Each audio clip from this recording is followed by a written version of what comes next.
ആദിയിൽ വചനമുണ്ടായിരുന്നു, വചനം ദൈവത്തോടു കൂടിയായിരുന്നു, വചനം ദൈവമായിരുന്നു. അവൻ ആദിയിൽ ദൈവത്തോടു കൂടിയായിരുന്നു.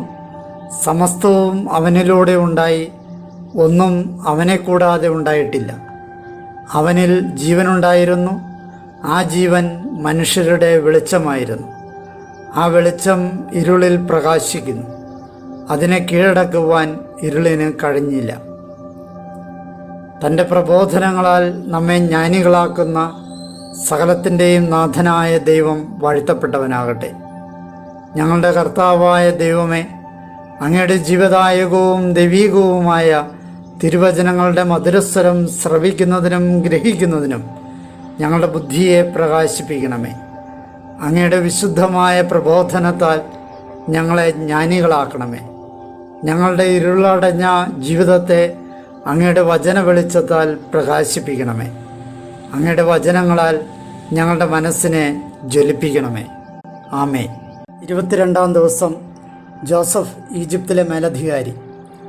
ഇന്നേ ദിവസം നമ്മൾ ഉൽപ്പത്തി പുസ്തകം 41-42 അധ്യായങ്ങൾ, ജോബിൻ്റെ പുസ്തകം 33-34 അധ്യായങ്ങൾ, സുഭാഷിതങ്ങളുടെ പുസ്തകം 4-ാം അധ്യായം 1 തുടങ്ങി 9 വരെയുള്ള വാക്യങ്ങൾ എന്നിവ വായിക്കുന്നു. കാരാഗ്രഹവാസത്തിൽ നിന്ന് ഈജിപ്തിൻ്റെ മേലധികാരിയായി ജോസഫ് ഉയർത്തപ്പെടുന്നതും ക്ഷാമകാലം നേരിടാൻ മുന്നൊരുക്കങ്ങൾ നടത്തുന്നതും സ്വന്തം സഹോദരന്മാരെ തിരിച്ചറിയുന്നതും ഇന്നേ ദിവസം നമ്മൾ വായിക്കുന്നു.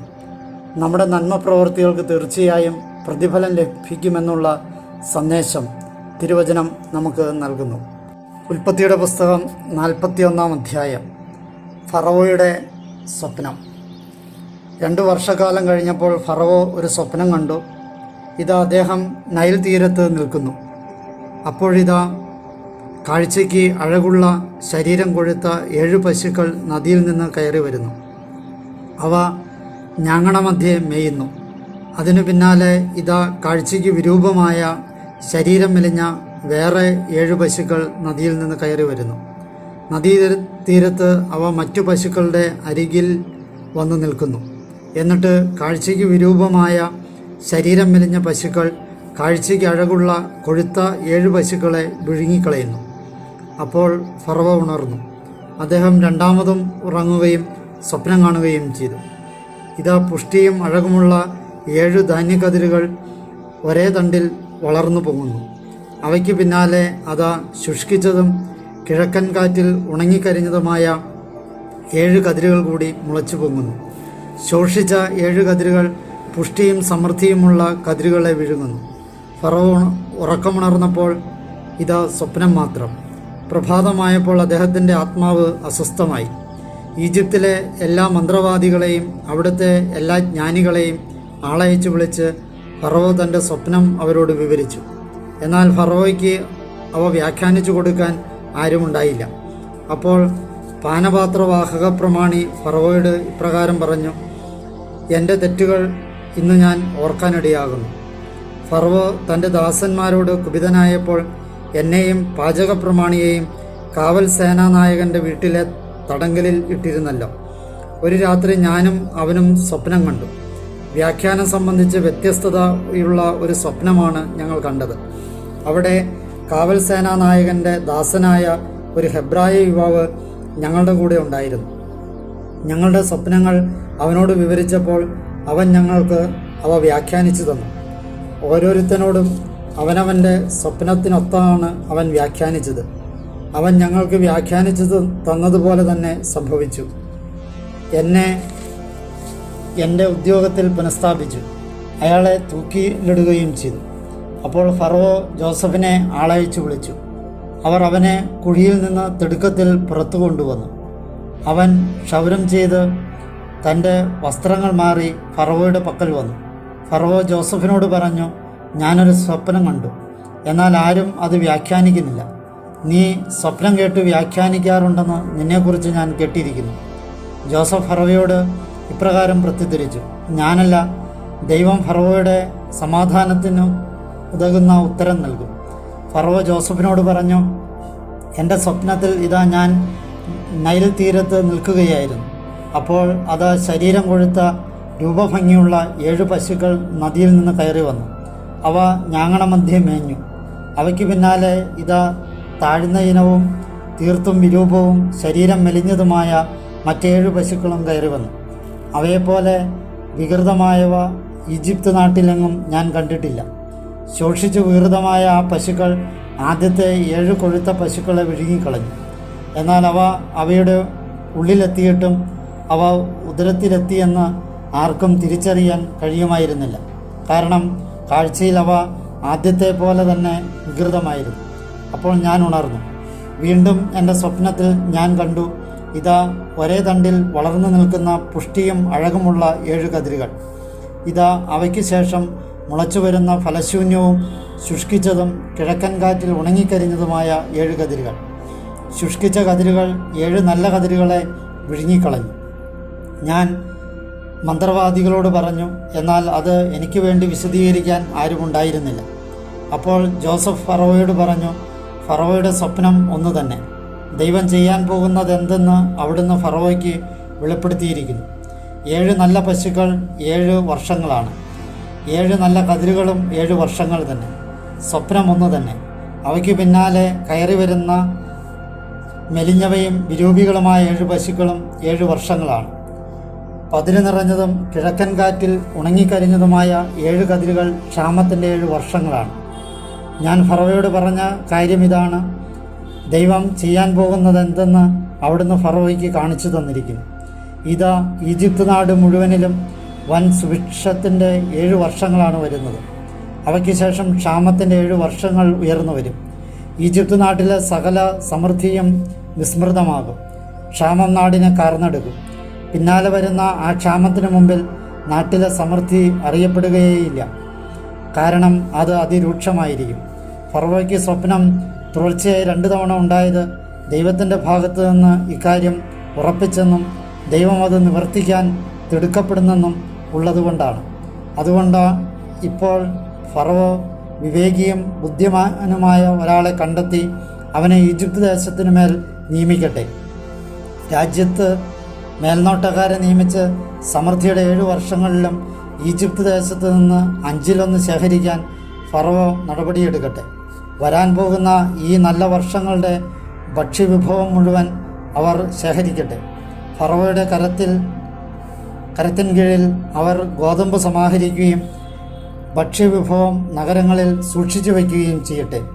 ഈജിപ്ത് നാട്ടിൽ ഉണ്ടാകാൻ പോകുന്ന 7 ക്ഷാമവർഷങ്ങളിലേക്കുള്ള രാജ്യത്തിൻ്റെ കരുതൽ ഭക്ഷ്യവിഭവമായിരിക്കും അത്.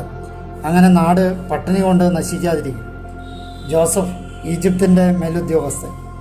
ഫറവോയുടെ ദൃഷ്ടികളിലും അവൻ്റെ സേവകരുടെല്ലാവരുടെയും ദൃഷ്ടികളിലും ഇക്കാര്യം നല്ലതായിരുന്നു. ഫറവോ തൻ്റെ സേവകരോട് പറഞ്ഞു, ഇവനെപ്പോലെ ദൈവത്തിൻ്റെ ചൈതന്യം തന്നിലുള്ള ഒരാളെ നമുക്ക് കണ്ടെത്താനാകുമോ? എന്നിട്ട് ഫറവോ ജോസഫിനോട് പറഞ്ഞു, ദൈവം നിന്നെ ഇവയെല്ലാം അറിയിച്ചു കഴിഞ്ഞിരിക്കെ നിന്നെപ്പോലെ ബുദ്ധിമാനും ജ്ഞാനിയുമായി ആരുമില്ല. നീ എൻ്റെ ഭവനത്തിന് മേലാളായിരിക്കും. എൻ്റെ ജനം മുഴുവൻ നിൻ്റെ വാക്ക് അനുസരിക്കും. സിംഹാസനം സംബന്ധിച്ച് മാത്രം ഞാൻ നിന്നേക്കാൾ വലിയവനായിരിക്കും. ഫറവോ ജോസഫിനോട് തുടർന്ന് പറഞ്ഞു, നോക്കൂ, ഈജിപ്ത് രാജ്യം മുഴുവൻ്റെയും മേൽ നിന്നെ ഞാൻ നിയമിച്ചിരിക്കുന്നു. ഫറവോ മുദ്രമോതിരം തൻ്റെ കയ്യിൽ നിന്ന് ഊരിയെടുത്ത് ജോസഫിൻ്റെ കയ്യിലിട്ട് കൊടുത്തു. അവനെ പട്ടുവസ്ത്രങ്ങൾ ധരിപ്പിച്ചു. അവൻ്റെ കഴുത്തിൽ ഒരു സ്വർണമാല അണിയിക്കുകയും ചെയ്തു. അദ്ദേഹം തനിക്കുണ്ടായിരുന്ന 2-ാം രഥത്തിൽ അവനെ എഴുന്നള്ളിച്ചു. അവ്രേക്ക് എന്ന് അവർ അവനു മുമ്പേ വിളിച്ചു പറഞ്ഞുകൊണ്ടിരുന്നു.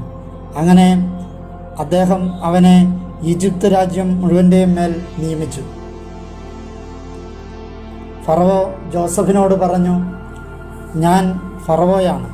നിന്നെ കൂടാതെ ഈജിപ്ത് ദേശത്തെങ്ങും ഒരുവനും തൻ്റെ കയ്യോ കാലോ ഉയർത്തുകയില്ല. ഫറവോ ജോസഫിനെ സഫ്നത്ത് ഫനായി എന്ന് പേര് വിളിച്ചു. ഓനിലെ പുരോഹിതനായ പൊത്തിഫറായുടെ മകൾ അസ്നത്തിനെ അവന് ഭാര്യയായി കൊടുക്കുകയും ചെയ്തു. ജോസഫ് ഈജിപ്ത് രാജ്യത്ത് പര്യടനം നടത്തി. ഈജിപ്തിലെ രാജാവായ ഫറവോയുടെ മുമ്പിൽ സ്ഥാനീയനായപ്പോൾ ജോസഫിന് 30 വയസ്സായിരുന്നു. ഫറവോയുടെ മുമ്പിൽ നിന്ന് പുറപ്പെട്ട് ജോസഫ് ഈജിപ്ത് രാജ്യം മുഴുവൻ സഞ്ചരിച്ചു. സുഭിക്ഷത്തിൻ്റെ 7 വർഷം ഭൂമി ഉളവാക്കി. ഈജിപ്ത് ദേശത്തുണ്ടായിരുന്ന 7 വർഷത്തെ ഭക്ഷ്യവിഭവമെല്ലാം അവൻ ശേഖരിച്ചു. നഗരങ്ങളിൽ ഭക്ഷ്യം സംഭരിച്ചു വെച്ചു. നഗരത്തിന് ചുറ്റുമുള്ള വയലുകളിലെ ഭക്ഷ്യം അതിനുള്ളിൽ തന്നെ സൂക്ഷിച്ചു. അളവെടുപ്പിന് അതീതമായതിനാൽ അളവ് നിർത്തിവെക്കുന്നതുവരെ ജോസഫ് കടൽമണൽ പോലെ ധാന്യം ധാരാളമായി കുമ്പാരം കൂട്ടി. ക്ഷാമവർഷം വരുന്നതിന് മുമ്പ് ജോസഫിന് 2 പുത്രന്മാർ ജനിച്ചു. ഓനിൻ്റെ പുരോഹിതനായ പൊത്തിഫറായുടെ മകൾ അസ്നത്താണ് അവനു വേണ്ടി അവരെ പ്രസവിച്ചത്. എൻ്റെ എല്ലാ കഷ്ടപ്പാടും പിതൃഭവനം സമസ്തവും മറക്കാൻ ദൈവം ഇടയാക്കിയിരിക്കുന്നു എന്നർത്ഥത്തിൽ ജോസഫ് തൻ്റെ കടിഞ്ഞൂൽ പുത്രന് മനാസെ എന്ന് പേരിട്ടു. രണ്ടാമന് എൻ്റെ കഷ്ടതകളുടെ നാട്ടിൽ ദൈവം എന്നെ സന്താനപുഷ്ടിയുള്ളവനാക്കിയിരിക്കുന്നു എന്ന അർത്ഥത്തിൽ എഫ്രായിം എന്ന് പേരിട്ടു. ഈജിപ്ത് ദേശത്ത് നിലനിന്ന സമൃദ്ധിയുടെ 7 വർഷങ്ങൾ അവസാനിച്ചു. ജോസഫ് പറഞ്ഞതുപോലെ ക്ഷാമത്തിൻ്റെ 7 വർഷങ്ങൾ വരാൻ തുടങ്ങി. എല്ലാ നാടുകളിലും ക്ഷാമമുണ്ടായി. എന്നാൽ ഈജിപ്ത് ദേശത്തെങ്ങും ആഹാരമുണ്ടായിരുന്നു. പിന്നീട് ഈജിപ്ത് നാട്ടിലെല്ലാം ക്ഷാമമായപ്പോൾ ജനം ഫറവോയുടെ അടുക്കൽ ആഹാരത്തിനായി കേണപേക്ഷിച്ചു. ഫറവോ ഈജിപ്തുകാരെല്ലാവരോടുമായി പറഞ്ഞു, ജോസഫിൻ്റെ അടുത്തേക്ക് പോകുവിൻ, അവൻ നിങ്ങളോട് പറയുന്നത് ചെയ്യുവിൻ. ഭൂമുഖത്തെല്ലാം ക്ഷാമമുണ്ടായി. അപ്പോൾ ജോസഫ് ധാന്യപ്പുരകളെല്ലാം തുറന്ന് അവയിലുണ്ടായിരുന്ന ധാന്യം ഈജിപ്തുകാർക്ക് വിതരണം ചെയ്തു. ഈജിപ്ത് ദേശത്ത് പട്ടിണി രൂക്ഷമായിരുന്നു. ജോസഫിൻ്റെ പക്കൽ നിന്ന് ധാന്യം വാങ്ങാൻ ഭൂമി മുഴുവൻ ഈജിപ്തിലേക്ക് വന്നു. കാരണം എല്ലാ നാട്ടിലും ക്ഷാമം കൊടുമ്പിരിക്കൊണ്ടിരുന്നു. വിപ്പത്തിയുടെ പുസ്തകം 42-ാം അധ്യായം. ജോസഫിൻ്റെ സഹോദരന്മാർ ഈജിപ്തിലേക്ക്. ഈജിപ്തിൽ ധാന്യമുണ്ടെന്ന് യാക്കോബ് മനസ്സിലാക്കി. അപ്പോൾ യാക്കോബ് തൻ്റെ മക്കളോട് പറഞ്ഞു, നിങ്ങൾ എന്താണ് പരസ്പരം നോക്കി നിൽക്കുന്നത്? തുടർന്ന് അദ്ദേഹം പറഞ്ഞു, ഇതാ ഈജിപ്തിൽ ധാന്യമുണ്ടെന്ന് ഞാൻ കേട്ടു. അവിടെ ചെന്ന് നമുക്ക് വേണ്ടി ധാന്യം വാങ്ങുവേൻ. അങ്ങനെ നാം ജീവിക്കട്ടെ, നമ്മൾ മരിക്കാതിരിക്കട്ടെ. ഈജിപ്തിൽ നിന്ന് ധാന്യം വാങ്ങാനായി ജോസഫിൻ്റെ 10 സഹോദരന്മാർ ഇറങ്ങിത്തിരിച്ചു.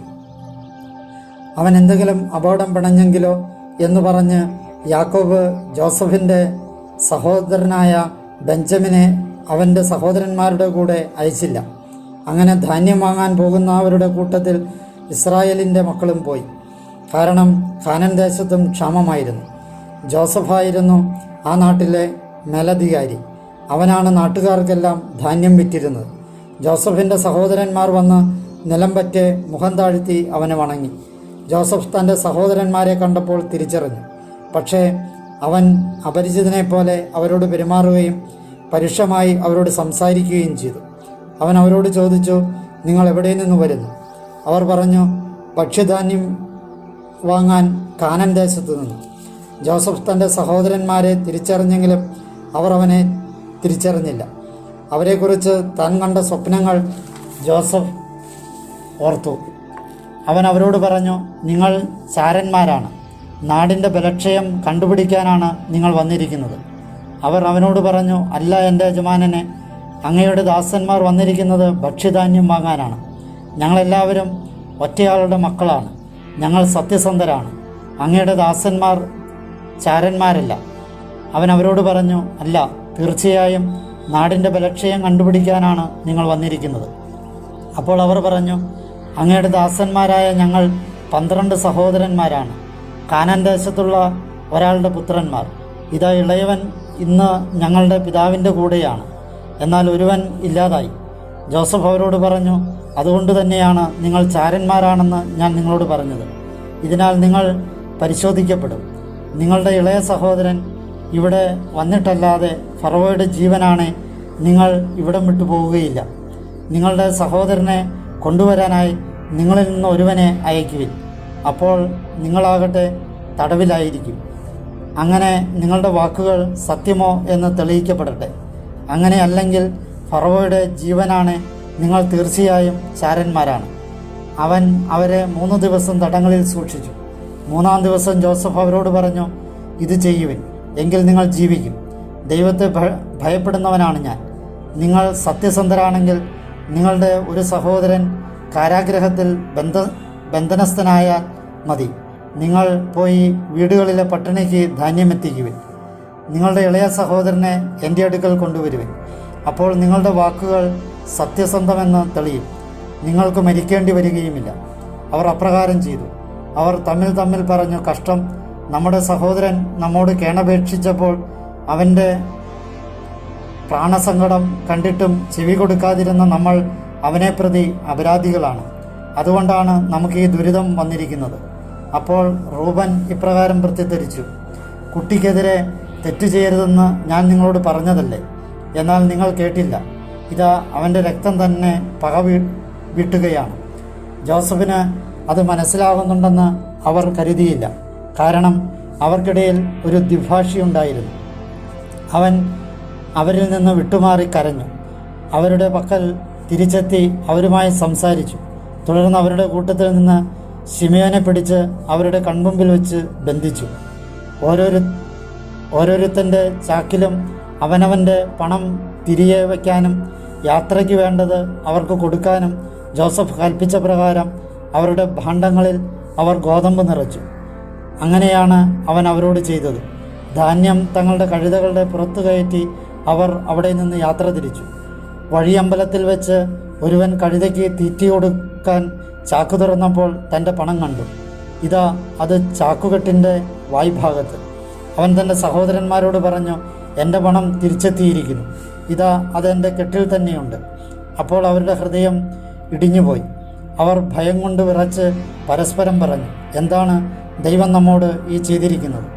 കാനാൻ ദേശത്ത് തങ്ങളുടെ പിതാവായ യാക്കോബിൻ്റെ അടുത്ത് വന്നെത്തിയപ്പോൾ തങ്ങൾക്ക് സംഭവിച്ചതെല്ലാം അവർ അദ്ദേഹത്തോട് ഇപ്രകാരം വിവരിച്ചു. ദേശാധിപനായ ആൾ ഞങ്ങളോട് പരുഷമായി സംസാരിച്ചു. നാടിനെ ഒറ്റുനോക്കാനെത്തിയവരായി അയാൾ ഞങ്ങളെ കണക്കാക്കി. ഞങ്ങൾ അയാളോട് പറഞ്ഞു, ഞങ്ങൾ സത്യസന്ധരാണ്, ചാരന്മാരല്ല. ഞങ്ങൾ 12 സഹോദരന്മാരാണ്. ഞങ്ങളുടെ പിതാവിൻ്റെ മക്കൾ. ഒരാളില്ലാതായി. ഇളയവൻ ഇന്ന് കാനാൻ ദേശത്ത് ഞങ്ങളുടെ പിതാവിൻ്റെ കൂടെയുണ്ട്. അപ്പോൾ ദേശാധിപനായ ആൾ ഞങ്ങളോട് പറഞ്ഞു, നിങ്ങൾ സത്യസന്ധരാണോ എന്ന് ഇതുകൊണ്ട് ഞാൻ മനസ്സിലാക്കും. നിങ്ങളുടെ സഹോദരനായ ഒരുവനെ എൻ്റെ അടുത്ത് നിർത്തുവിൻ.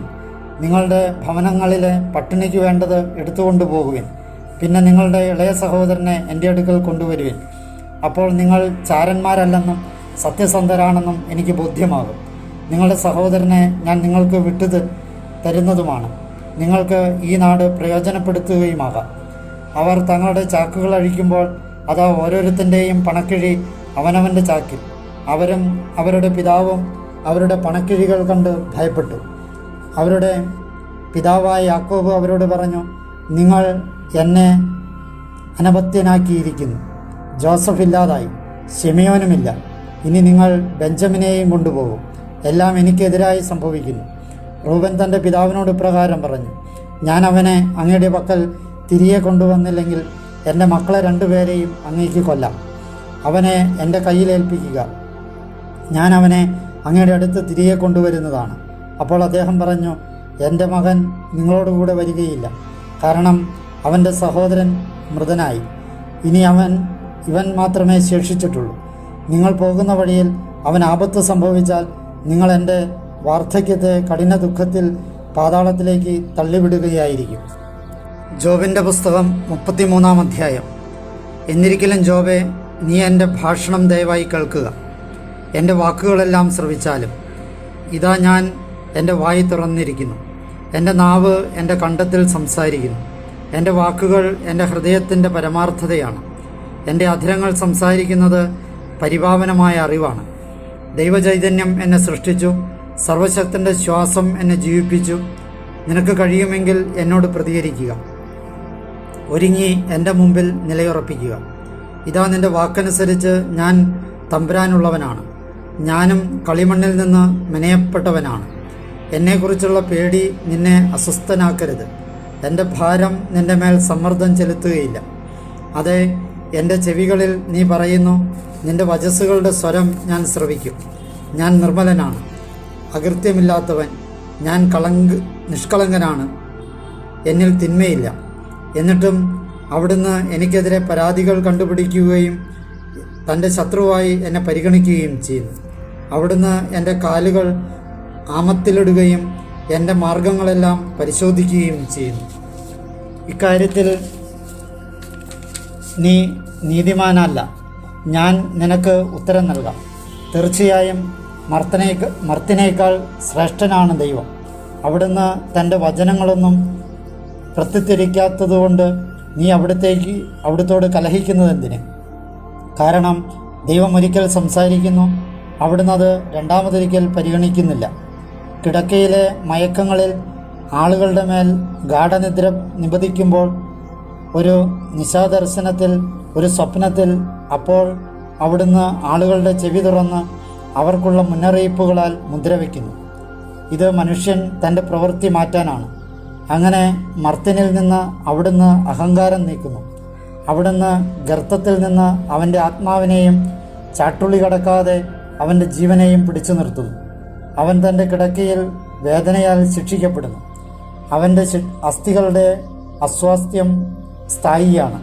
തന്മൂലം അവൻ്റെ ജീവൻ അപ്പവും ആർത്തിയുള്ള അവൻ്റെ ആത്മാവ് ഭക്ഷണവും വെറുക്കുന്നു. അവൻ്റെ മാംസം എൻ്റെ കാഴ്ചയിൽ നിന്ന് ഇല്ലാതായിരിക്കുന്നു. അവൻ്റെ അസ്ഥികൾ ക്ഷയിച്ച് അദൃശ്യമായിരിക്കുന്നു. അവൻ്റെ ആത്മാവ് ഗർത്തത്തോട് അടുത്തിരിക്കുന്നു. അവൻ്റെ ജീവൻ ഘാതകരോടും. മനുഷ്യന് അവൻ്റെ ധർമ്മം വിശദമാക്കി കൊടുക്കുവാൻ ഒരു ദൂതൻ, ആയിരങ്ങളിലൊരു മധ്യസ്ഥൻ അവനുമേൽ ഉണ്ടായിരുന്നെങ്കിൽ അവനിൽ കനിവ് തോന്നി പറയുമായിരുന്നു, ഗർത്തത്തിൽ നിപതിക്കാതെ അവനെ വീണ്ടെടുക്കണമേ. ഞാനൊരു മോചനദ്രവ്യവും കണ്ടെത്തിയിട്ടുണ്ട്. യുവത്വത്തേക്കാൾ അവൻ്റെ മാംസം കോമളമാക്കി തൻ്റെ യൗവനോന്മേഷത്തിൻ്റെ നാളുകളിലേക്ക് അവൻ മടങ്ങി വരട്ടെ. അവൻ ദൈവത്തോട് പ്രാർത്ഥിക്കട്ടെ. അപ്പോൾ അവിടുന്ന് അവനെ ഇഷ്ടപ്പെടും. അവൻ ആഹ്ലാദത്തോടെ അവിടുത്തെ മുഖം കാണും. അവിടുന്ന് മർത്യന് തൻ്റെ നീതി തിരികെ നൽകുകയും ചെയ്യും. ആളുകളോട് ചേർന്ന് പാടിക്കൊണ്ട് അവൻ പറയും, ഞാൻ പാപം ചെയ്തു, പരമാർത്ഥത വക്രമാക്കി, എങ്കിലും എനിക്ക് മതിയായില്ല. എൻ്റെ ആത്മാവ് ഗർത്തത്തിലേക്ക് കടക്കാതെ അവിടുന്ന് അതിനെ പരിത്രാണം ചെയ്തു. എൻ്റെ ജീവൻ പ്രകാശം നോക്കി നിൽക്കുന്നു. നോക്കൂ, ദൈവം മനുഷ്യനോട് ഇവയെല്ലാം 2-3 തവണ പ്രവർത്തിക്കുന്നു. അത് അവൻ്റെ ആത്മാവിനെ ഗർത്തത്തിൽ നിന്ന് പുനരുദ്ധരിക്കുന്നതിനും ജീവിക്കുന്നവരുടെ പ്രകാശത്തിൽ പ്രശോഭിപ്പിക്കുന്നതിനും വേണ്ടിയാണ്. ജോബെ, ശ്രദ്ധിക്കുക, എന്നെ കേൾക്കുക, നിശബ്ദനായിരിക്കുക, അപ്പോൾ ഞാൻ സംസാരിക്കാം. നിനക്ക് വചസ്സുകളുണ്ടെങ്കിൽ എന്നോട് തിരിച്ചു പറയും. സംസാരിക്കൂ, കാരണം നിന്റെ ന്യായീകരണം ഞാൻ ഇഷ്ടപ്പെടുന്നു. ഇല്ലെങ്കിൽ നിശബ്ദനായിരുന്ന് എന്നെ ശ്രവിക്കുക, നിന്നെ ഞാൻ ജ്ഞാനം പഠിപ്പിക്കാം. ജോബിൻ്റെ പുസ്തകം 34-ാം അധ്യായം. എലീഹുവിൻ്റെ 2-ാം പ്രഭാഷണം. എലീഹു മറുപടിയായി പറഞ്ഞു, ജ്ഞാനികളെ, എൻ്റെ ഭാഷണങ്ങൾ കേൾക്കുവിൻ, അറിവുള്ളവരെ എനിക്ക് ചെവി തരുവിൻ. എന്തെന്നാൽ ചെവി വചസ്സുകൾ വിവേചിക്കുന്നു, അണ്ണാക്ക് ഭക്ഷണം രുചിക്കുന്നു. നമുക്കായി ന്യായം തിരഞ്ഞെടുക്കാം, നമ്മുടെ ഇടയിൽ നന്മയായതെന്തെന്ന് മനസ്സിലാക്കാം. കാരണം ജോബ് പറയുന്നു, ഞാൻ നീതിയുള്ളവനാണ്. ദൈവമാകട്ടെ എൻ്റെ ന്യായം അട്ടിമറിച്ചിരിക്കുന്നു. ന്യായമുള്ളവനായിരുന്നിട്ടും ഞാൻ നുണയനായിരിക്കുന്നു. കുറ്റമില്ലാതിരുന്നിട്ടും എൻ്റെ മുറിവ് ഉണങ്ങാത്തതാണ്. ജോബിനെ പോലെ വീരപുരുഷൻ ആരുണ്ട്? അവൻ വെള്ളം പോലെ ദൈവദൂഷണം കുടിക്കുന്നു. തിന്മ പ്രവർത്തിക്കുന്നവരോട് കൂട്ടുകൂടാനും ദുഷ്ടവ്യക്തികളോടുകൂടെ നടക്കുവാനുമാണ് അവൻ വഴിയിലായിരിക്കുന്നത്. മാത്രമല്ല, ദൈവവുമായുള്ള പ്രീതി കൊണ്ട് മർത്യന് ഗുണമൊന്നുമില്ല എന്ന് അവൻ പറയുന്നു. അതിനാൽ പ്രബുദ്ധ വ്യക്തികളെ, എന്നെ കേൾക്കുവിൻ. ദൈവത്തിന് ദുഷ്ടത അന്യായമായിരിക്കട്ടെ, സർവശക്തിന് വഞ്ചനയും. മനുഷ്യൻ്റെ പ്രവൃത്തിക്കൊത്ത് അവിടുന്ന് അവന് പ്രതിഫലം നൽകുന്നു. ഒരുവൻ്റെ മാർഗത്തിനൊത്ത് അവിടുന്ന് അവനെ കണ്ടെത്തുന്നു. ദൈവം ദുഷ്ടമായി പ്രവർത്തിക്കുകയില്ല എന്നത് സത്യം. സർവശക്തൻ ന്യായം വക്രമാക്കുകയില്ല എന്നതും. ആരാണ് ഭൂമിയെ അവിടത്തേക്ക് ഭരമേൽപ്പിച്ചത്? ലോകം മുഴുവൻ സ്ഥാപിച്ചതാരാണ്? അവിടുന്ന് ഒന്ന് മനസ്സുവെച്ചാൽ, തൻ്റെ ചൈതന്യവും നിശ്വാസവും തന്നിലേക്ക് ചേർത്താൽ എല്ലാ ശരീരവും ഒന്നോടെ നിശ്ചേഷ്ടമാകും. മനുഷ്യൻ പൊടിയിലേക്ക് മടങ്ങും. ഉൾക്കാഴ്ചയുണ്ടെങ്കിൽ നീ ഇത് കേൾക്കുക, എൻ്റെ ഭാഷണസ്വരത്തിന് കാതോർക്കുക. ന്യായം വെറുക്കുന്നവനും ഭരിക്കാനാകുമോ? മഹാനായ നീതിമാനെ നീ ദുഷ്ടനെന്ന് പ്രഖ്യാപിക്കുമോ? രാജാവിനോട് കൊള്ളരുതാത്തവനെന്നും മാന്യനോട് ദുഷ്ടനെന്നും പറയാനാകുമോ? അവിടുന്ന് പ്രഭുക്കന്മാരോട് പക്ഷപാതം കാണിക്കാത്തതും ധനികനെ ദരിദ്രന് മുമ്പായി പരിഗണിക്കാത്തതും അവരെല്ലാവരും അവിടുത്തെ കരവേലയായതുകൊണ്ടാണ്. ഒരു നിമിഷം കൊണ്ട് അവർ മരിക്കുന്നു. പാതിരാത്രിയിൽ ജനം നടുങ്ങുന്നു, കടന്നുപോകുന്നു. കൈകൊണ്ടല്ലാതെ തന്നെ ശക്തനെ നീക്കം ചെയ്യുന്നു. എന്തെന്നാൽ അവിടുത്തെ കണ്ണുകൾ ഓരോ വ്യക്തിയുടെയും വഴികളിലാണ്.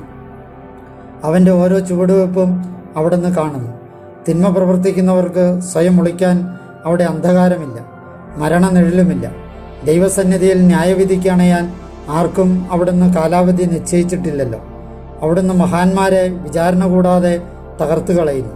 അവരുടെ സ്ഥാനത്ത് മറ്റാളുകളെ പ്രതിഷ്ഠിക്കുന്നു. ആകയാൽ അവിടുന്ന് അവരുടെ പ്രവൃത്തികൾ തിരിച്ചറിഞ്ഞ് രാത്രിയിൽ തകിടം മറിക്കുന്നു. അവർ അമർത്തപ്പെടുകയും ചെയ്യുന്നു. ദുഷ്ടതകൾ നിമിത്തം അവരെ അവിടുന്ന് കാഴ്ചക്കാരുള്ള സ്ഥലത്തു വെച്ച് ശിക്ഷിക്കുന്നു. കാരണം അവിടുത്തെ അനുഗമിക്കുന്നതിൽ നിന്ന് അവർ വ്യതിചലിച്ചു. അവിടുത്തെ മാർഗങ്ങളൊന്നും അവർ പരിഗണിച്ചില്ല. അങ്ങനെ അവിടുന്ന് ദരിദ്രൻ്റെ നിലവിളി തൻ്റെ പക്കലെത്തിക്കുന്നു. പീഡിതരുടെ നിലവിളി അവിടുന്ന് കേൾക്കുന്നു. അവിടുന്ന് ജനതയ്ക്കെതിരായോ മനുഷ്യനെതിരായോ പൂർണ്ണമായും മുഖം മറച്ചാൽ ആരവിടുത്തെ നോക്കും? ഭൗതിക മനുഷ്യൻ ഭരിക്കുന്നതിനെക്കുറിച്ചും ജനം കെണികളൊരുക്കുന്നതിനെക്കുറിച്ചും അവിടുന്ന് നിശബ്ദനായിരുന്നാൽ ആര് കുറ്റപ്പെടുത്തും?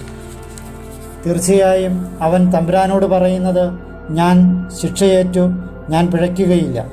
ഞാൻ ദർശിക്കാതെ പോയവ അങ്ങനെ പഠിപ്പിക്കണമേ. ഞാൻ തെറ്റു ചെയ്തെങ്കിലും ഇനി ആവർത്തിക്കുകയില്ല എന്നായിരിക്കും. നീ തിരസ്കരിച്ചെന്നതുകൊണ്ട് അവിടുന്ന് നിന്റെ പക്ഷത്ത് നിന്ന് അത് പരിഹരിക്കണമെന്നോ? തീർച്ചയായും നീയാണ് തിരഞ്ഞെടുക്കേണ്ടത്, ഞാനല്ല. അതിനാൽ നിനക്ക് അറിയാവുന്നതെന്തെന്ന് പ്രസ്താവിച്ചു കൊള്ളുക. പ്രബുദ്ധ വ്യക്തികളും എന്നെ കേൾക്കുന്ന ജ്ഞാനിപുങ്കവനും എന്നോട് പറയും. ജോബ് അറിവോടെയല്ല സംസാരിക്കുന്നത്, അവൻ്റെ വാക്കുകൾ ബോധജ്ഞാനത്തോടെയുമല്ല. വ്യർത്ഥ വ്യക്തികൾക്കിടയിലുള്ള മറുപടികളെ പ്രതി ജോബ് എല്ലായ്പ്പോഴും പരീക്ഷിക്കപ്പെട്ടിരുന്നെങ്കിൽ എന്ന് ഞാൻ ആശിക്കുന്നു. എന്തെന്നാൽ അവൻ തൻ്റെ പാപത്തിനു മേൽ അതിക്രമം കൂട്ടിച്ചേർക്കുന്നു. അവൻ നമ്മുടെ ഇടയിൽ പരിഹസിച്ച് കൈകൊട്ടുന്നു. തമ്പുരാനോടുള്ള തൻ്റെ ഭാഷണങ്ങൾ പെരുപ്പിക്കുന്നു. സുഭാഷിതങ്ങളുടെ പുസ്തകം 4-ാം അധ്യായം 1 തുടങ്ങി 9 വരെയുള്ള വചനങ്ങൾ. പിതാമഹൻ്റെ ഉപദേശത്തെപ്പറ്റി. മക്കളെ, പിതാവിൻ്റെ ശിക്ഷണം ചെവിക്കൊള്ളുവിൻ, ഉൾക്കാഴ്ചയുടെ വിജ്ഞാനത്തിന് ശ്രദ്ധ നൽകുവിൻ. ഞാൻ നിങ്ങൾക്ക് നൽകുന്നത് സദ്വിദ്യയാകയാൽ എൻ്റെ പ്രബോധനം നിങ്ങൾ തള്ളിക്കളയരുത്. എന്തെന്നാൽ ഞാൻ എൻ്റെ പിതാവിന് മകനായി എൻ്റെ അമ്മയുടെ മുമ്പിൽ ഓമനയും ഒറ്റയുമായി കഴിയവേ അദ്ദേഹം എന്നെ പഠിപ്പിച്ചുകൊണ്ട് പറഞ്ഞു, നിന്റെ ഹൃദയം എൻ്റെ വചനങ്ങൾ മുറുകെ പിടിക്കട്ടെ. നീ എൻ്റെ കൽപ്പനകൾ പാലിച്ച് ജീവിക്കുക. ജ്ഞാനം നേടുക, ഉൾക്കാഴ്ച നേടുക, വിസ്മരിക്കരുത്. എൻ്റെ അധരമൊഴികളിൽ നിന്ന് വ്യതിചലിക്കുകയുമരുത്. നീ അവളെ ഉപേക്ഷിക്കരുത്. അവൾ നിന്നെ കാത്തുകൊള്ളും. അവളെ സ്നേഹിക്കുക, അവൾ നിന്നെ സംരക്ഷിക്കും. ജ്ഞാനമാണ് സർവപ്രധാനം. ജ്ഞാനം സമ്പാദിക്കുക. നിന്റെ എല്ലാ സമ്പാദ്യത്തിനുമുപരി ഉൾക്കാഴ്ച നേടുക. അവളെ അമൂല്യമായി കരുതുക. അവൾ നിനക്ക് ഉയർച്ച നൽകും. നീ അവളെ പുണരുന്ന പക്ഷം അവൾ നിന്നെ ആദരിക്കും.